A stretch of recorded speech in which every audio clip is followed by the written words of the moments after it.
switching again, keeping it on macroeconomics, in order for any of this to get passed, the government has to be functioning. All right, October 1st, we're coming up as a deadline, a government shutdown potential. This is maybe one of your first battles in this particular sector, government shutdowns. How are you guys approaching it, and will we see that on October 1st? The reason I love talking to business leaders is that they understand better than most that one of the worst things you can have for business is uncertainty. And yet, in the very short time that I've been in the Senate, I came in January of 2021, we've had two moments of brinksmanship and manufactured crisis around the debt ceiling, where Congress is literally writhing and deciding whether or not we're going to pay the bills that we've already created. And now we're dealing with those who, once again, are engaged in a politics of chaos and confusion and are threatening. I think, sadly, I've got colleagues, particularly in the House, who would love to see the government shut down.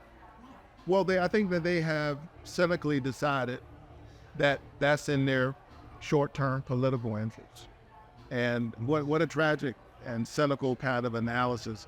I can tell you that as I talk to families all across Georgia, they know that the last thing we need is a government shutdown.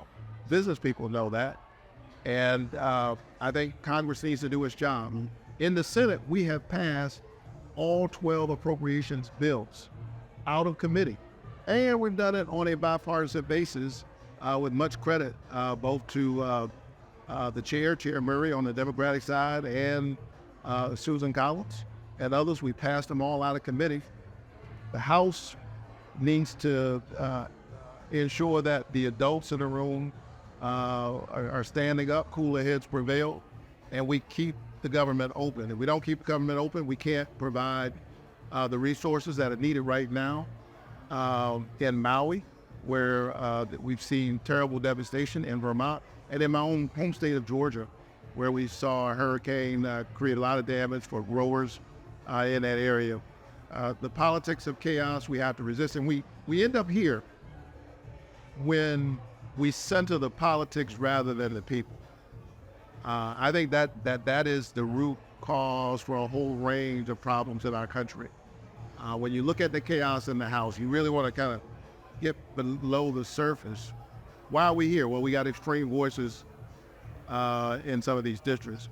Well, why do we have these extreme voices? Because of partisan and racial gerrymandering.